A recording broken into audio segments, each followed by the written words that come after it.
Olá a todos. Hoje eu gostaria de falar um pouco sobre a murmuração na vida de um cristão, na vida do ser humano como todo, mas sobretudo como esses vídeos são vídeos direcionados para cristãos, nós nos focamos mais nesse aspecto. Nós sabemos que o ser humano é por natureza murmurador e tem tendência para desvalorizar aquilo que tem. Mas enquanto cristãos, nós precisamos compreender que, em primeiro lugar, Deus abomina aquele que murmura, e vamos ver alguns versículos que falam sobre isso, e que é ingrato. E, em segundo lugar, precisamos compreender que, normalmente, se nós tivermos a atitude correta com o pouco que temos, Deus pode fazer muito. Sabemos que Deus é o Criador por excelência, mas a Bíblia nos mostra, em muitas passagens, que com pouco Deus fez muito. Vejamos, por exemplo, o que diz 1 Coríntios 10:10 sobre murmúrio. E não murmureis, como também alguns deles murmuram e pereceram pelo destruidor.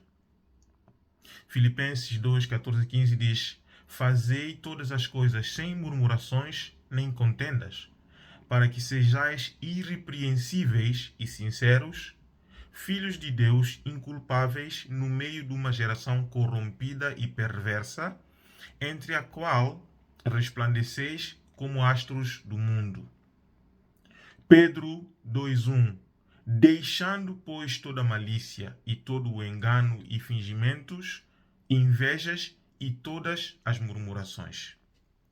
Eu não vou ler mais passagens sobre murmúrio, porque há muitas, mas eu gostaria de deixar aqui 3 referências, e há muitas, que falam do porquê que o povo de Deus, quando saiu do Egito, não ter entrado na Terra Prometida.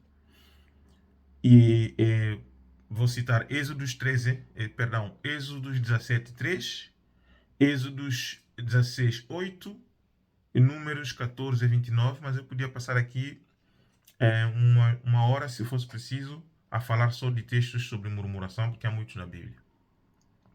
Mas eu quero, além de dizer o que nós não devemos fazer, dar ênfase àquilo que pode acontecer com as nossas atitudes corretas. Eu vou falar primeiramente do caso do Elias no deserto.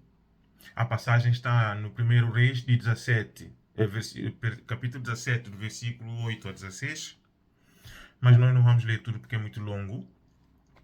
De qualquer forma, a história diz respeito a um tempo em que Deus mandou Elias ir ter com uma viúva e disse a ele que já tinha dado ordem a essa viúva para que ela o alimentasse.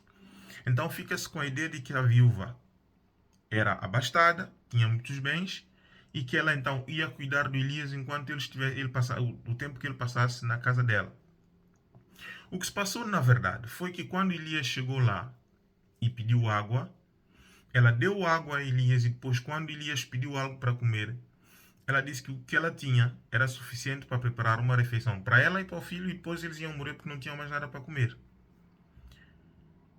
O que Elias disse a seguir foi que, se ela usasse esse pouco que ela tinha e preparasse algo para ele, a promessa de Deus para a vida dela é que não faltaria nada, a farinha não acabaria e o azeite também não, até que voltasse a chover e ela tivesse condições de voltar a produzir alimentos.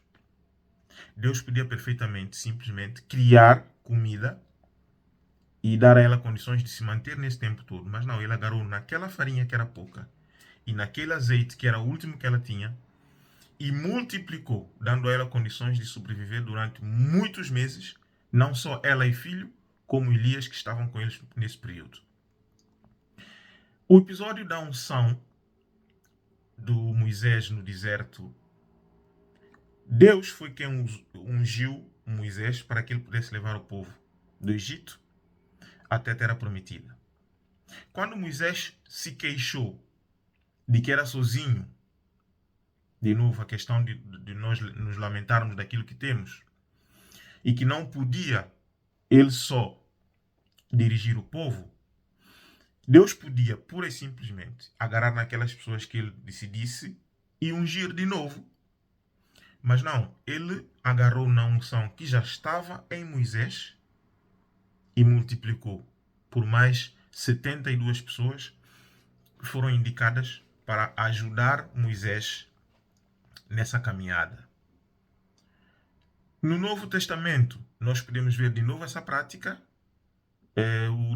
A história da unção de Moisés está no livro de Números, capítulo 11, versículo 16 a 30. Deus disse a ele: eu tirarei de ti o espírito que está sobre ti e o porei sobre eles. Portanto, isso foi uma multiplicação de uma unção. Depois, no Novo Testamento, no livro de João 6, do versículo 5 a 13, nós ouvimos sobre a história da multiplicação dos pães. De novo, Jesus podia simplesmente mandar sentar a multidão e fazer cair pão e peixe do céu. E eles teriam comido e bebido sem qualquer tipo de restrição. Mas ele agarrou nos pães e nos peixes que estavam aí e os multiplicou. No capítulo, no versículo 11, diz: Jesus tomou os pães e, havendo dado graças, repartiu-os pelos discípulos, e os discípulos pelos que estavam assentados, e igualmente também os peixes. Quando estavam saciados, disse aos seus discípulos: recolhei os pedaços que sobejaram, para que nada se perca. Recolheram, pois, e encheram 12 cestos de pedaços dos 5 pães de cevada que sobejaram aos que haviam comido. Multiplicação do pouco. Depois, o segundo milagre de multiplicação está em Mateus 14, de 13 a 21. É a história que nós conhecemos dos pães e peixes, dos 5 pães e 2 peixes, que Jesus fez a mesma coisa. Agarrou nos 5 pães e nos 2 peixes, multiplicou-os e alimentou toda a multidão. Enfim, para que o vídeo não seja muito longo, o que eu quero deixar aqui como mensagem é que nós precisamos buscar mais na vida, é verdade, mas nunca valorizar ou desvalorizar o pouco que temos. E buscar ter uma atitude correta diante de Deus quando na vida passamos por momentos mais complicados. Porque murmurar não só não vai ajudar a melhorar nossa situação, como pode ser motivo de maldição para a nossa vida. Porque, como eu dizia no início, Deus abomina aqueles que murmuram. Que essa palavra possa ser uma fonte de bênção para todos os que a vão ouvir. Em nome de Jesus. Amém.